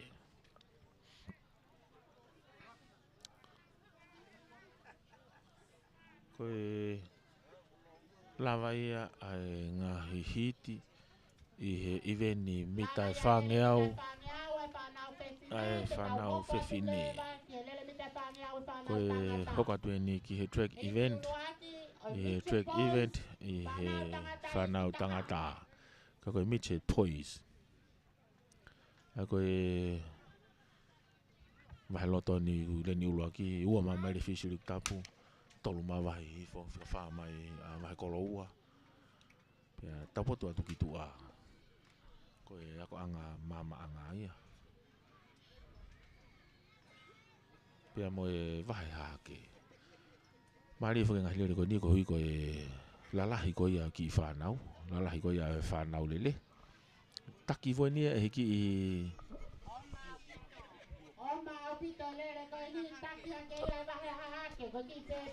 Ai a koe ki leka konu kune taki i whalere au maki mita wange au koe ki whafonga me wahe hahake. E he kawa menu i do school. Ako au maki he toe mita te au wanu ako ko wahi i whona u manga mai. Na ulawi kai nai maari e lere koe ni. Ai lere whakataha e kau reka. Iki au pito. Ka koe Mitchell Boys. Koni ko whalaka maa wahi i whoia. Pea pehe ki wahe loto. Ka mo wahe loto i he reini loto. Au maki mita e walu noa. Koni ko turi maa wahe loto i loto. He reini tau poti i loto. Taki mai e wahe loto. Turi mai mo e korisi ke lana i loto. Maari a pute na unu mai. Lova mau e ke lana. Au maki mita e ngofulu. Whalaka ke lana ia ua wahe loto. Tolu a wahe hifo. Ko wahe ake eni. Na toki ia umai bia mo e whawhonga me mai refi siri tapu. Waka ia peki he whawhonga e longa i whanau. Waka ke whawhonga longa i whanau kuna uongo sia. Na uongo sia he le foki. Nau wataha mo e vela e la a. Kau lere ko ni hei tifika ua. Ia koe wahe loto le ni ulua ki. Koe mama anga i he reini ua. Wahe kolo ulua ki he reini tolu. Wahe kolo ua i he reini wha. Wahe hifo i he reini nima. Pea tau potu ki tua ai korisi tai lulu. Pae whanaka koe toi whafuki mai. Koe hia koe false start. Aia koe kamata hala. Aia koe raki langa ia. O kamata lere ute ke pā mai whangafua mai e nau lere. Ono maa pae whana. Lere mai kau lere. Tuanga mai kau lere ko niko lere ni tapot ki tuau taki i whai tai lulu. Whika uat ki aia wahi hifo. Whika tolu atu ki aia wahi kolo ua. Wahi kolo ua ke nano tua. Whalaka i whai a wahi kolo ua. Pepe whoki ako anga mama anga. Pea moe wahi loto i he reini ki loto. Na oi whoke whalaka i whai mita e tolu ngi au. Hau mai ke mita e wangi au ni manoa. Ke taki whopea tai lulu he reini ki tua. Asifa wahi kolo ulua ki ia i he reini ki loto. Asifa wahi kolo ulua ki he reini ki loto. Pepe whoki ako anga mama anga. Ako anga mama anga he reini taupotu ia whika ua ki loto. Na wau mai ki whalaka mai mita wangi au. Mahi noa ai asiki mua au pito ai wahi kolo ulua ki ia. Whika ua mai pia wahi hake. Tai lulu kataki. Whika ua mai korisi tai lulu pia. Au mai ni ki he ako anga mama anga. Maria pito asimai ako anga mama anga mi loto. I he toe mita e walu noa. Na wau mai ni ki he mita i anonga fulu tupu. Ma wahi au pito mai a wahi kolo ulua ki ia. Kai lova mai ai tolu. Ai ko wahi kolo ua i he ua tai lulu. Tai lulu i he tolu. Pea auhi mai lewa. Ai ako anga mama anga. Ako anga mama anga. Ona whakataha mai. Pea mo korisi tai lulu ki he tepi. Ako mai pea mo wahi hifo. Pea whoki ki wahi loto. Whakatutu mai ai pea mo hiti koe ni. Hangi koe junior hai ni. Koe whangapini whafuafuat whoki ki lalahi o ki longa i whanau. Koe tako hit whakaosia ni oe hit whakaosia ni Mitchell Boys. Au lere wahi kolo ulaki. Leni tapot ki loto tai lulu. Leni whika ua. Koe mama anga he leni whika tolu. Koriske lana he leni whika wha. Pea tau potu ki tua a wahi hake. pa fana tu ka te kaure ko ni taki foi vai ake ta pot kitua len ta pot kitua fika ua to ya ko riske la na fika tolu atu ai ako anga mama anga no fala kai foi mita tolu nge au wa mai ke mita wanga ni mano ke taki pe ai vai ake fika ua tu ke ako anga kelana ko riske la na fika tolu atu ai ako anga mama anga Maria ubita ni asifo me here ni fika tolu kiloto ai ako anga mama anga wa mai ke he mita ua nge au fala ka pito mai ai ako anga mama anga ia I hero tonga tuli mai kia ko risi sanere ia pe ko risi kelana na fala ka mai mita te hongo fulu ku fala ka au pito mai ako anga tuli mai va kolo ulaki loto kono una fe lo vai mai mita val noa mita no noa mita ni manoa fala ka mai te tuli mai pe va kolo ulaki fala ka mai mita fa noa mita to noa mai ke mita wa noa mai pe ke te pi fika ua mai ako anga mama anga konu to lova I mai mo tolu ke fika ulaki mai pe o fika tolu ke lana pe toki fa mai a tai lolo pe toki ya o mai ni a vai ha ke ia ki he tepi una te tau ngai fi au hi tau programa spot ya a ni he anga lei ai va henga fili pe me fa fonga fare area va u tahono pe he foki ki he va u tahanima va utahono va utahanima ka ke fotutu mai ka ule ko ni hit ulaki junior boys reni loto ule ya va loto reni hoko ya va hifo reni fika tolu ya va koloua reni fika fa ya va hake fika nima o ya kolisi ke lana tau potu ki tuago va kolo ulaki taki hifo va kolo ulaki reni tau potu ki tuago au men ke mita tolngi au Mava ya video foi ya aki hamita nai wanoa me ka urere. Hau mai ke mita wanga ni manoa tuli hake ko riskela na. Hau mai ke mita wanga au. Afe mai vai kolo ulaki. Fika ua mai ko riskela na fika tolo ma vai kolo. Fika ua. Ko vai hake na una tai pe mo laka tata afi mai. Pe mo vai hihi fo pe foki ki vai loto. Afe mai ngo tangata mita te au ngo fulu.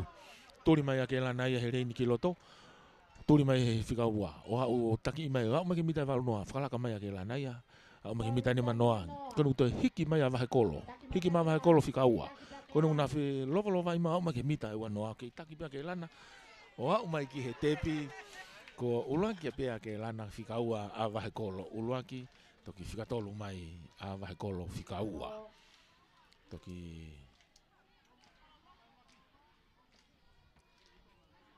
ai ko nga he lere mare ko ni hono to tuhani hona wivi to tuhani ko hona wivi ke toki langa I mai ke toki langa I mai to hanga mita ki he tepi unu mai mo hiti ko ni he tau junior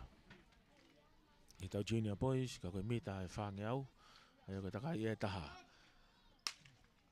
tuku mai ka lere ko ni reni ulaki o ya mari future tapu vave abita ni asifana reni loto fika reni fika wa ko tai lulu fika tolu ko riskela na vai hifo I he reni fika tolu ya kitua ka ku asi abita hifa fa fonga mi mari future tapu I he reni tau potu kiloto wa fala ka mai mita tolu ngeau au mai mita wa ngeau ni mano taki mai ya ko risi mari future tapu fika wa ma vai ko ulwaki fika tolu ma vai hifo toki fe au mai pe I he konga ia ki mui a ke lana tai lulu ka kono to hiki mai fa fonga me mari fi sirik tapu na fala ka mai mita wange au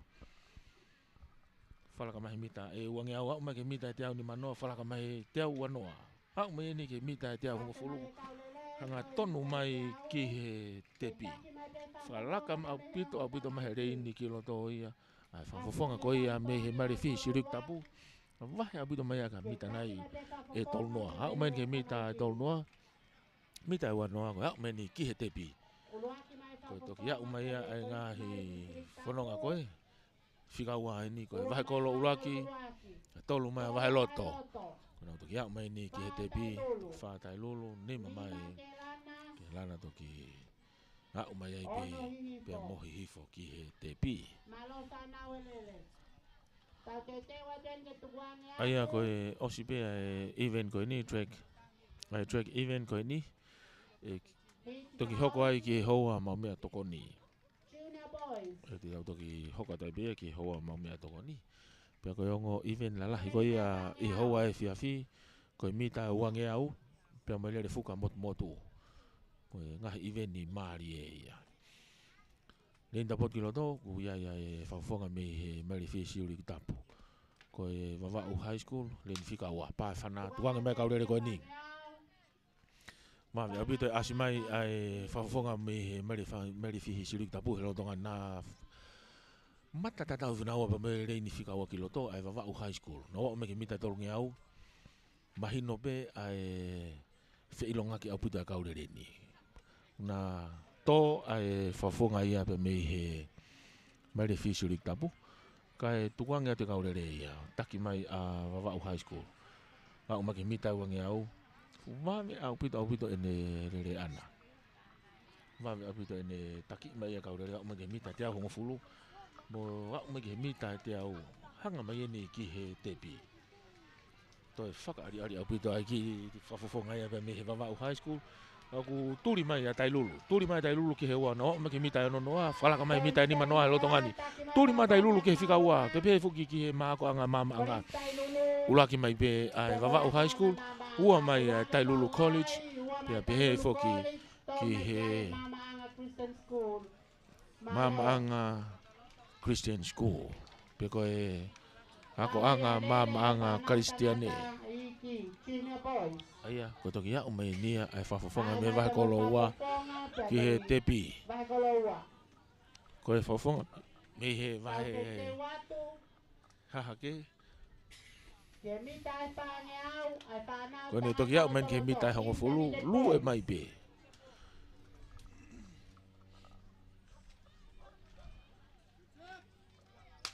Tuange mai ka urere ko ni.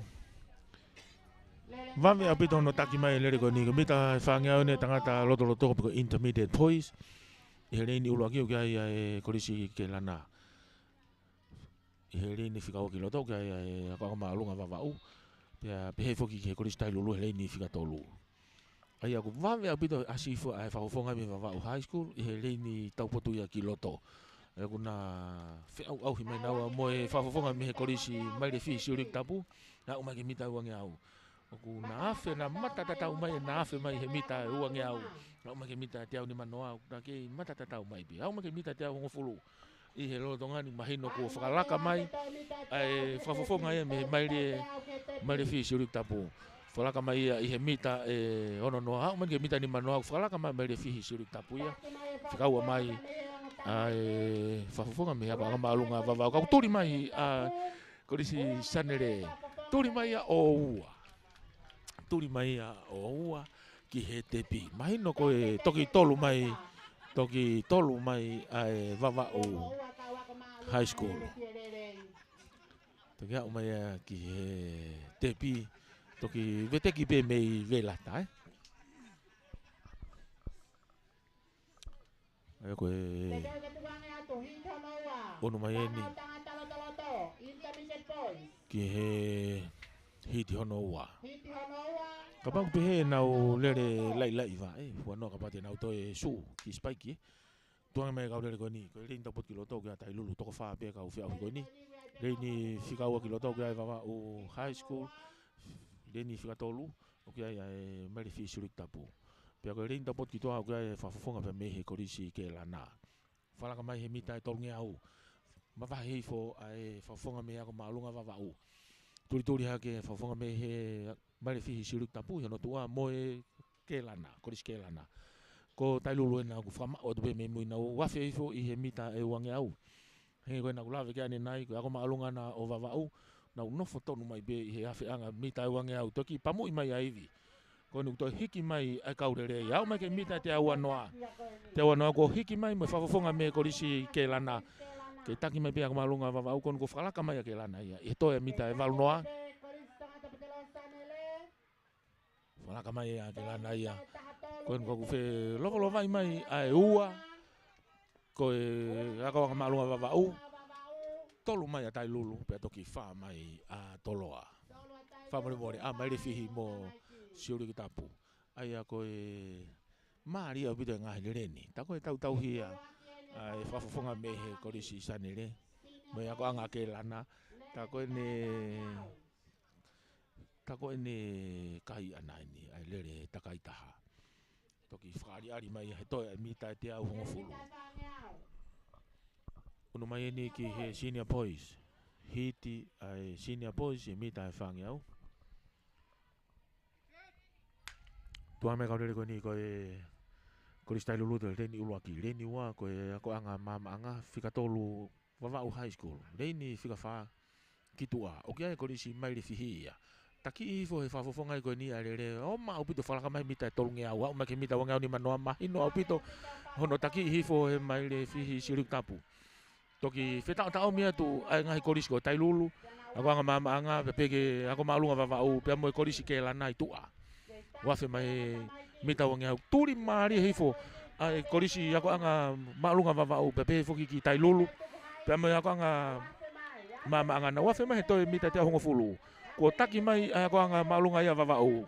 Whika ua mai tai lulu i loto. Turi mai ako anga mama anga na tua. Turi maria mai fofonga tai lulu tai mina. Oma ke mita ni manoa. Mita wha noa taki mai tai lulu. Mita tolu noa. Hau mai ke te pi e tai mini. Ko ulaki a tai lulu. Ua mai ai ako anga maalunga wawau. Toki tolu mai ai ako anga mama anga. Ko e tai mino ku maria ia ngahi lele. Tai mino ku wau mai ki he mita e te au. Pea mahino pe. E nau hanga o tai mii. Mo tuhani hona wivi rere. Tuhani hona wivi rere. Ke toki whakari ari. Tuke hangi nau tolu ea wivi lahi. Koe ilonga pe he kamata. O nau kamata pe nau tolu o tuku mai. Senior boys, lele mita whangiau. Takai taha malae.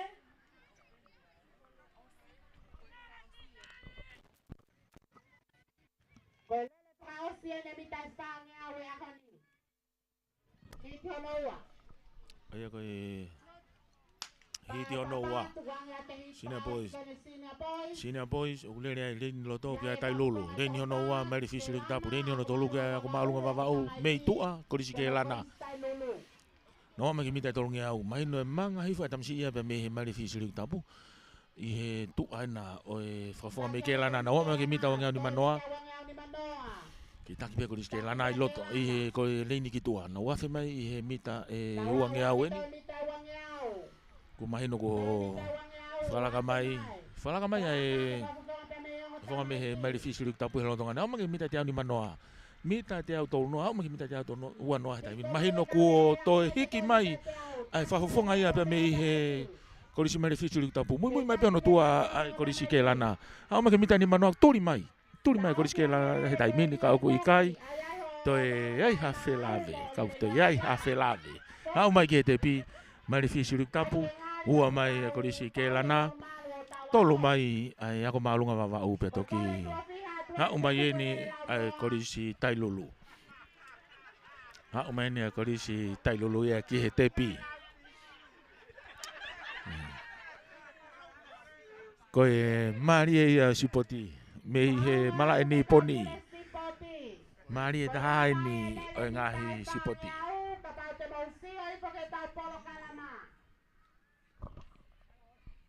Toi pengai iveni loto malae. Okalani. Aya koe lotongani koe iveni koe track event whakausi eni.